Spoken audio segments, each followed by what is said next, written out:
Ivavaka asika tokoa. Raha mihira zany hira zany zay Andriamanitro dia tsy noho ny fiheverana fa manadino anay ianao, fa nampaherezanao anay kosa mba hatsapanay, fa manandray be fitiavana izay zay tsy mahafoy anay sy manadino anay ka mikarakara mampahery miaro anay. Sotronao zay ny amin'ny fitiavanao zay asehonao aminay mandrakariva, fa fitiavana mandrakizay tokoa ny tiavanao anay, ary zany namparitanao fa mindrapo aminay. Sotra Tompo, fa tsy mijery anay araka ny tsy fahamendrenay, araka ny fahotanay ianao, fa mijery anay kosa araka ny alehiben'ny famindraponao. Tao amizay hatoko zany fitiavanao zany, ary tao amizay mba hisaotra sy ame voninahitra anao no zany fitiavanao zany. Sotronao zay menao zao fotoana zao zay ahafahanay mandray ny teninao, ampangino ny feo hafa rehetra Tompo, fa aoka izahay handray sy aina ary atoky ny teninao. Amin'ny ranomasina sy mavontsy no ankatanazany Jesosy. Amen. Ampifaliana riavana ny arabanantsika rehetra tratrizao alahady 5 manaraka ny Pasika zao. Ny tenin'Andriamanitra zay anjarantsika amin'ity anio ty dia hitatsika ao amin'ny filazantsara araka Mateo toko 9 manomboka amin'ny andininy 15 ary mitsahatra eo amin'ny andininy 17. Mateo toko 9 andininy 15 ary mitsahatra eo amin'ny andininy 17. Mivaky toy zao zany amin'ny aran'i Jesosy. Hoy Jesosy: ary raha mivavaka ianareo, aza mba ho tahaka ny mpitsara velatsy, fa izy tia mivavaka mitsangana eo amin'ny sinagoga sy eo anjoron-dalana ahitany olona azy. Lazaiko aminareo marina tokoa fa efa azo ny valim-pitiany. Fa ianao kosa raha mivavaka dia midira ao amin'ny efitranonao, ka rehefa voarindronao ny varavaranao dia mivavaha amin'ny rainao izay ao mangingina, ary ny rainao izay mahita ao mangingina no amaly anao. Ary raha mivavaka ianareo dia aza manao teny maro foana tahaka ny jentilisa, fa taony ho amaroany teniny no ienona azy. Koa aza manahaka azy ianareo, fa fantatry ny rainareo zay tokony ho anareo raha tsy mbola mangataka aminy azy ianareo. Koa am'izany mivavato izao ianareo: rainaizy ny an-danitra, ho masinina ny anaranao, ho tonga ny fanjakanao, hatao anay ny sitraponao ity an-tany tahaka ny an-danitra, omeo anay anio zay anina sahaza ao anay, ary mamela ny elokay tahaka namelanay zay meloko taminay, ary iza mitondra anay ho amin'ny fakapanay fa manafahanay amin'ny ratsy. Amen. Ray masonao manamasinanay amin'ny fahamarinana, ny teninao ny fahamarinana. Amen. Ry fiangonana malala ho aminareo mandrakarivana ny fiadanana sy ny fahasoavana avy amin'Andriamanitra raitsika sy Jesosy Kristy Tompo. Amen. Mangataka ny ankizy rehetra mba hitsangana. Amin'ity anio tiraka izy ianareo no angatahako angataka amiko zay tianareo angatahana. Inona tianareo angatahana amiko? Inona? Tsisy. Inona tianareo angatahana amiko zao? Chocolat tsy misy. Hafa ihany koa, inona koa ny tianareo angatahana amiko? Vavaka efa meko teo. Zavatra hafa, misy zavatra tianareo angatahana ve? Zavatra tianareo ankizy? Ato tsy ankizy ato. Nareo ankizy, inona ny tianareo angatahana amin'ny pastora zao? Inona? Inona? Kilalao, ty ary misy kilalao. Avy ty zay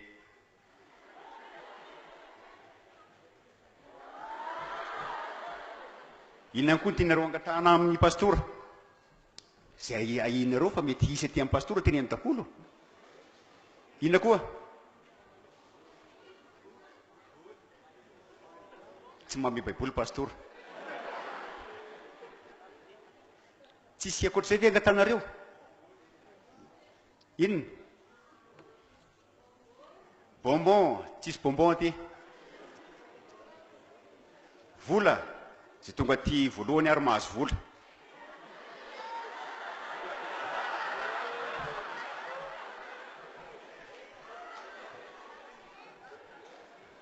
zao raka izy nangataka nareo teo misalasala nareo mangataka amin'ny pastora nefa ty efa misy zavatra maromaro mbanomanina stylo vola sy ny sisa saingy zao ny zavatra zay natolotry ny pastora teo tsy ampy-apa ray alina zay atolotry ny ray aman-dreninareo ny tiana ambaran'izany dia niko hoe ny ray sy ny reny ny tena miahtsika ary manome atsika izay rehetra ilayntsika izy fa amin'teny io ty dia ampahafantariny ny ten'Andriamanitra amintsika fa misy ihany koa zay mbola mihoatra lavitra noho ny ray dia tsy iza fa ilay rayntsika zay nandanitra zany na inona angatahinareo aminy dia omeny avokoa zany raha hitany fa mahasoa atsika raha hita fa mahasoa atsika nareo zao teo nangataka tamin'ny pastora misy mangataka chocolat tsy misy chocolat mangataka zavatra hafa nareo tsy misy ary na nangataka vola ary nareo mety mihoatra noho iny tadiavinareo fa iny ihany no azon'ny pastora atolotra ny ray aman-dreny mihoatra noho izay no atolony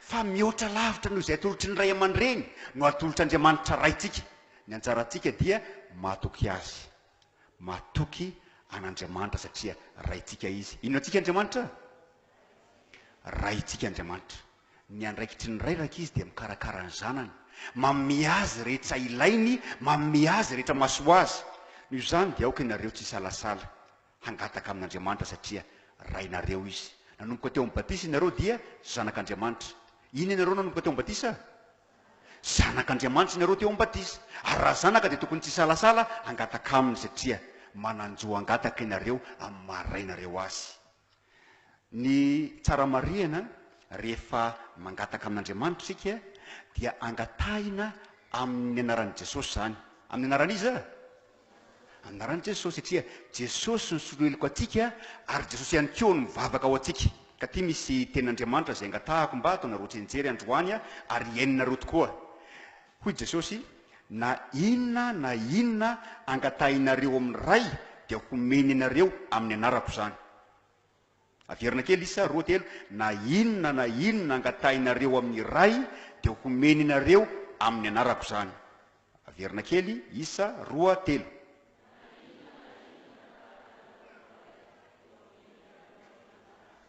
io nambaran'i Jesosy na inona angatahinareo amin'ny ray amin'ny anarako dia homeny anareo zany noho izany dia aoka ianareo tsy salasala hangataka amin'Andriamanitra rainareo zay zavatra tena hitanareo fa ilainareo fa tena manome izy angatao amin'anaran'i Jesosy fa Jesosy no mpamonjy atsika afaka mipetraky nareo raka izy ny tenin'Andriamanitra anjarantsika androany ry havana dia mamporisika sy mampianatra atsika hivavaka mamporisika sy mampianatra atsika hivavaka ny tenin'Andriamanitra anjarantsika androany nahoana isika ny amporisihana hivavaka nahoana isika ny amporisihana hangataka amin'Andriamanitra ny antony dia satria zanak'Andriamanitra atsika ny antony dia satria Andriamanitra no raintsika ary amin'ny maharaintsika n'Andriamanitra dia manana zo hangataka aminy isika na inona zany satria fantatsika loatra fa nandraikitry ny ray dia mikarakara ny zanany mamelona ny zanany miaro ny zanany mamonjy azy amin'ny fahoriany rehetra marina fa maha olombelona atsika misy ray izay mandositra didy miala ndraikitra fa Andriamanitra kosa dia tsy miala ndraikitra izy satria tiatsika izy ka manoloana izany dia amporisihany ten'Andriamanitra atsika androany mba hiankina aminy tokoa ka hangataka aminy izay ilayntsika Jesosy mamporisika atsika hivavaka amin'Andriamanitra Andriamanitra zay raintsika maromaro ny anarana zay entsona an'Andriamanitra ao amin'ny testamenta taloha misy amin'ireny anarana reny anarana izay maneho ny voninahitr'Andriamanitra misy amin'ireny anarana reny ny anarana izay maneho ny mahatsito azy fa tsy zany no mafisiny Jesosy eto amin'ity fampianaran'ity fa ny maharaintsika an'Andriamanitra izany no mafisiny ka averimberiny maharaintsika an'Andriamanitra ka ilazany hoe fa ianao kosa dia mivavah amin'ny rainao ary ny rainao zay mahitanao amin'ny mangingina no amaly anao amin'izany no anehon'i Jesosy fa raintsika Andriamanitra rainao izy rainy olona rehetra Andriamanitra, saingy rainy tsiraray ihany koa izy, ary anisan'izany ianao satria natsangany ho zanaka ianao araka nambara tamin'ny ankizy teo amin'ny batisa masina.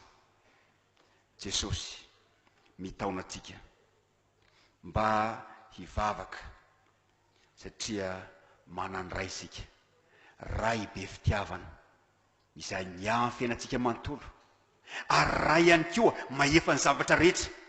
Io nasehon'i Jesosy amin'ny hataka izay ampianarina eto, atombony amin'ny teny hoe rainay izay nan-danitra.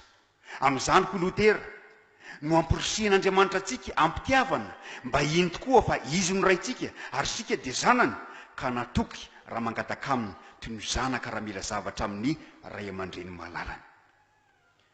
Jesosy mampirisika antsika tsy salasala hiankina amin'Andriamanitra satria raintsika izy, ary manome antsika izay rehetra mahasoa antsika izy. Raha ny zanan'ilay tokana aza moa nafoiny mba ho fanavotana antsika, tsy omeny antsika mamaimpoana ihany koa va ny zavatra rehetra. Ny anjarantsika dia mahatoky fa raintsika izy, raintsika be fitiavana izy, ary ray izay mahefa ny zavatra rehetra izy. Jesosy no modely amin'izany finoana ny Andriamanitra ray azany. Fa na inona nataon'i Jesosy dia nataony tamin'ny vavaka zany, nangataka mandrakariva tamin'Andriamanitra izy amin'ny zavatra rehetra izay ataony. Ary tsy izany ihany, fa manoloana ny asa sarotra indrindra izay natrehany dia tsy inona fa ny fiaretany fahoriana mba ho famonjenantsika sy ny fahafatesany, mbola nivavaka tamin'Andriamanitra izy. Jesosy aza moa zanak'Andriamanitra naterak'Andriamanitra, tsy mitsahatra mivavaka indrindra fa isika mampirisika antsika hivavaka. Jesosy le manana piraisana velona tamin'Andriamanitra rainy amin'ny vavaka izay nataony, dia iny fa miaina tamin'ny fiadanana tokoa, ary natateraka ihany koa ny andraikitra izay nakian'Andriamanitra taminy. Jesosy dia nolotra antsika zany fiadanana zany, fiadanana noho ny fiankinantsika amin'Andriamanitra raintsika. Jesosy dia hahavita ihany koa ny andraikitra izay nampanaovin'Andriamanitra antsika, dia hampavita antsika izany andraikitra zany. Io zany dia mampahery antsika izy mba hivavaka.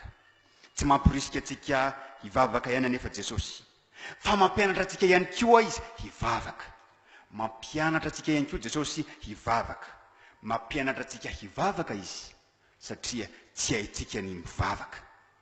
Eto amin'ny tenin'Andriamanitra izay anjarantsika androany dia asehon'i Jesosy ny toe-po ety mivavaka, ary asehony ihany koa hoe inona moa no tokony angatahintsika amin'Andriamanitra.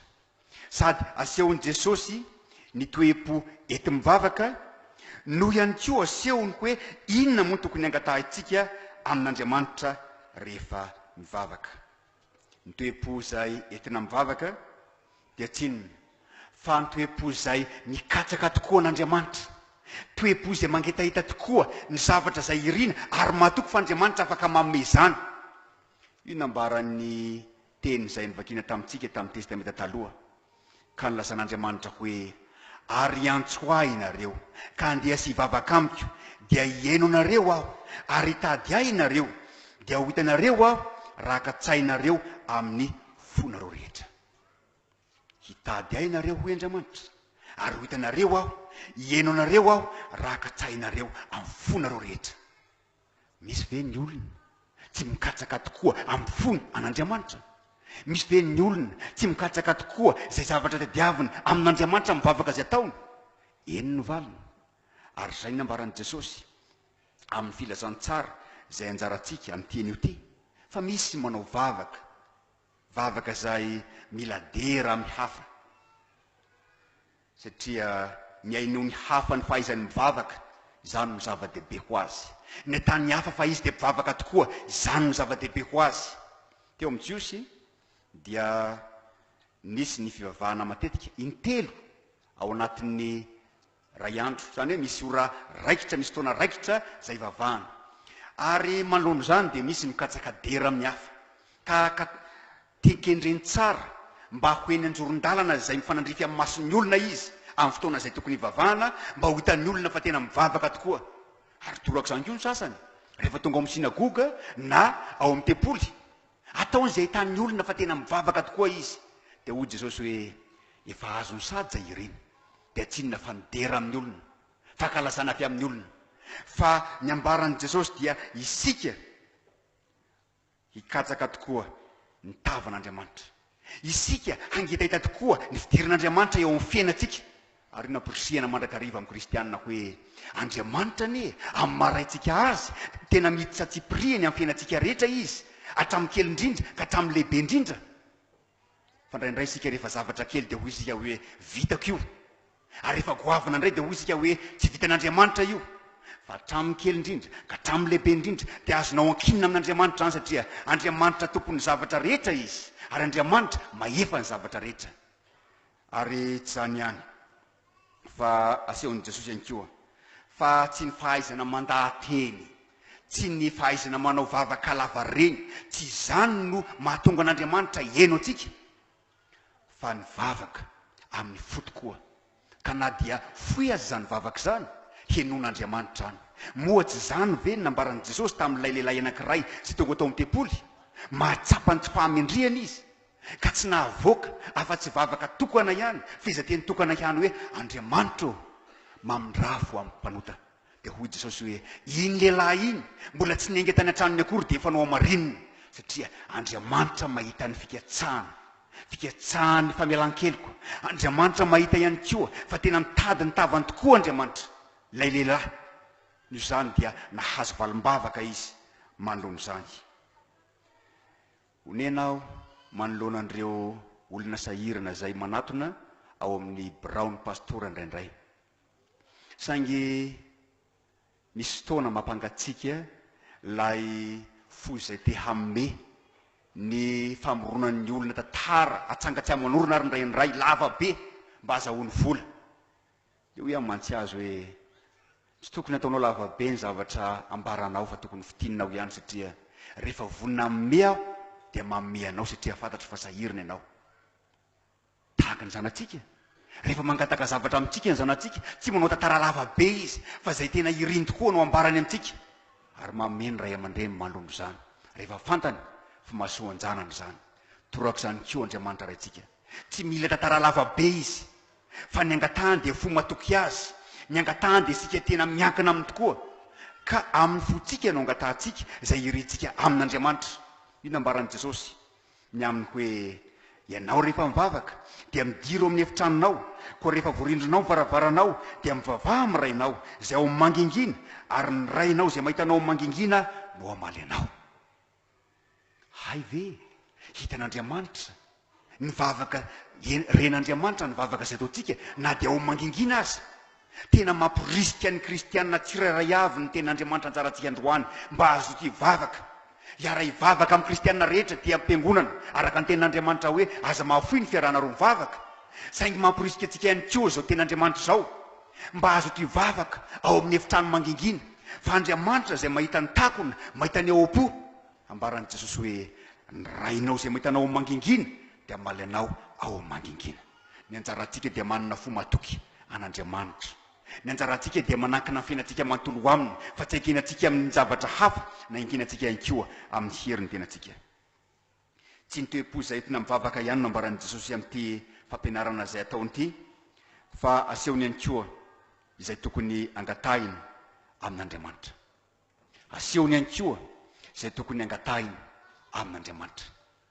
Jakoba dia milaza tamin'ireo kristianina izay nanoratany hoe ianareo anie mangataka nefa tsy mahazo, satria ianareo mangataka mbola aninareo amin'ny filanareo.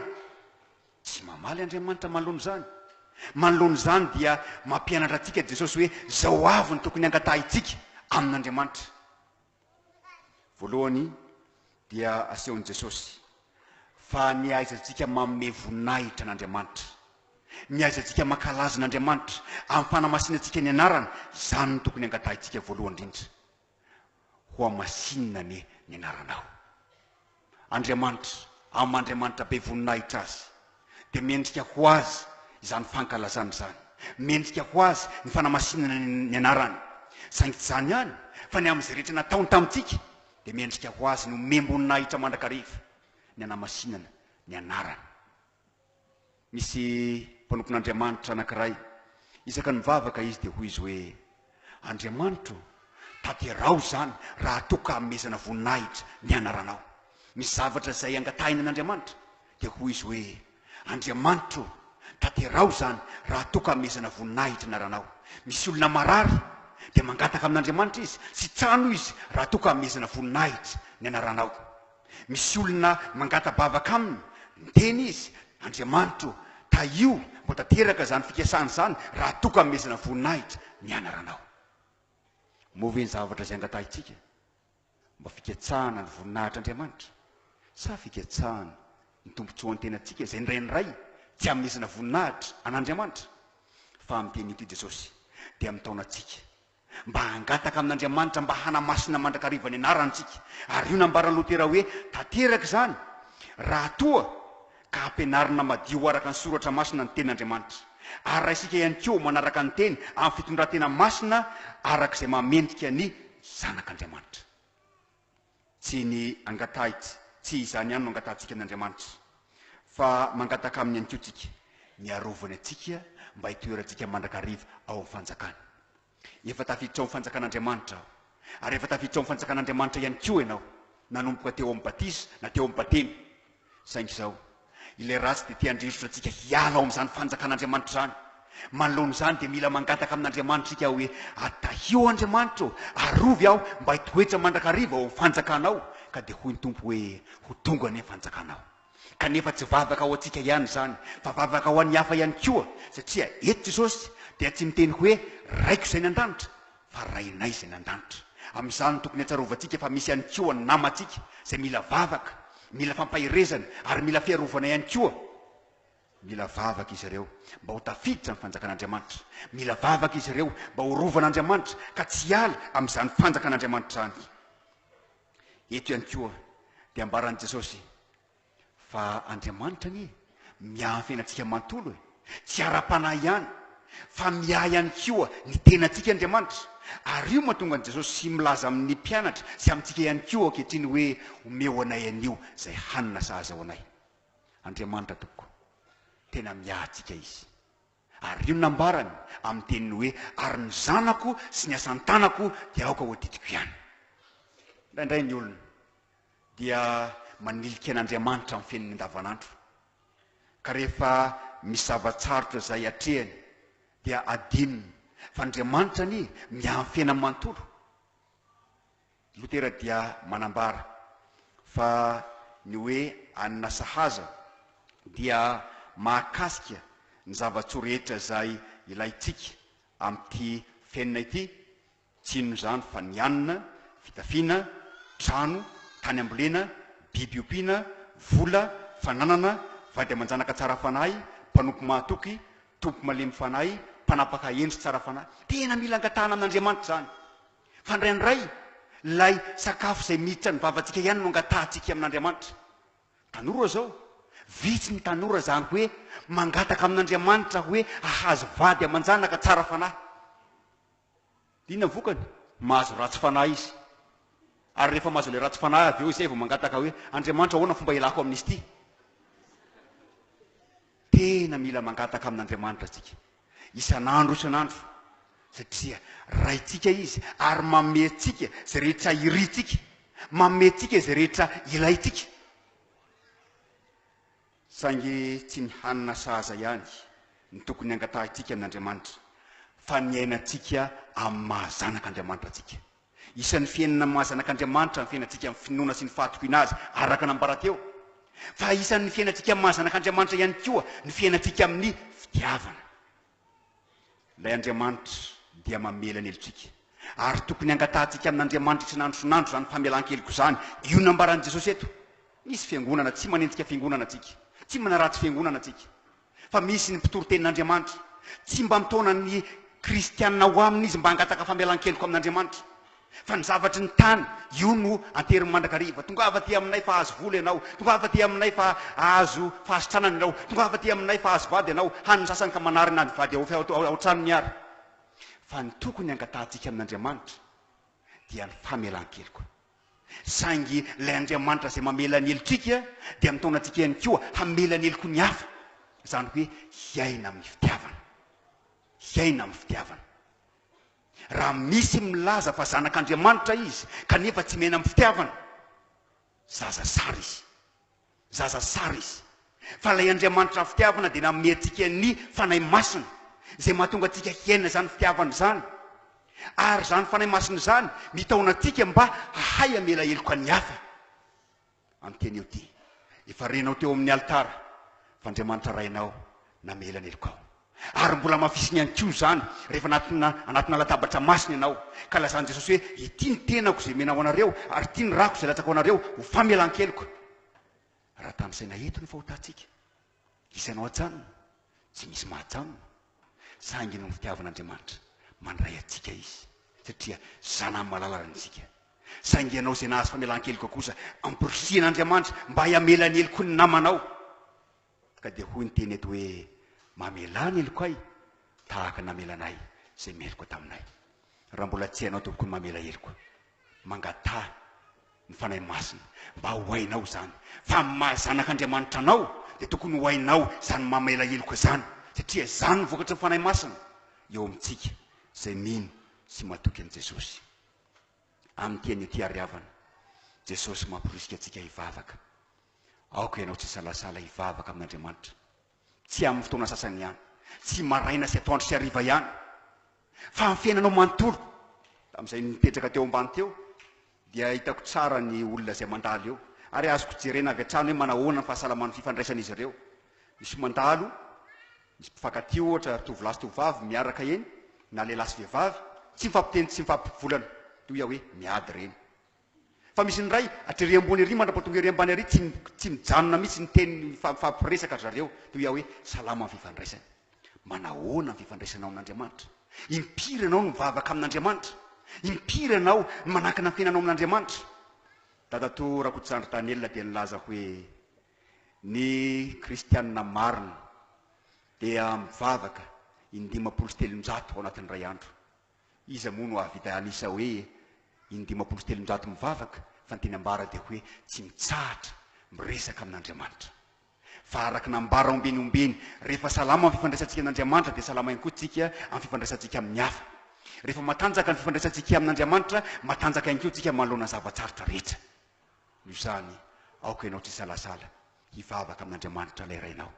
Kanefa tsy mamporisika antsika hivavaka ihany Jesosy, fa mampianatra antsika hivavaka ihany koa izy, ka ampahafantariny antsika amin'ny teny io ty ny toe-po entina mivavaka, toe-po tena mikatsaka tokoa n'Andriamanitra, toe-po tena miankina tokoa amin'Andriamanitra, toe-po izay manantena valiny avy amin'Andriamanitra satria ray be fitiavana mahefa ny zavatra rehetra izy.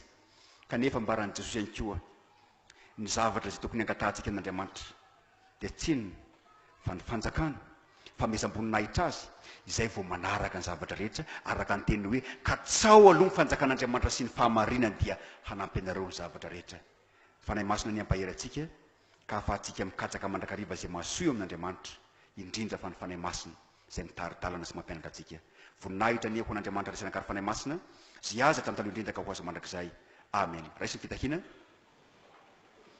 ny fitiavan'Andriamanitra ray, ny fahasoavan'i Jesosy Kristy Tompo, ary ny firaisana ny fanahy masina ho aminareo rehetra rehetra amin'izao koa mandrakizay. Amen.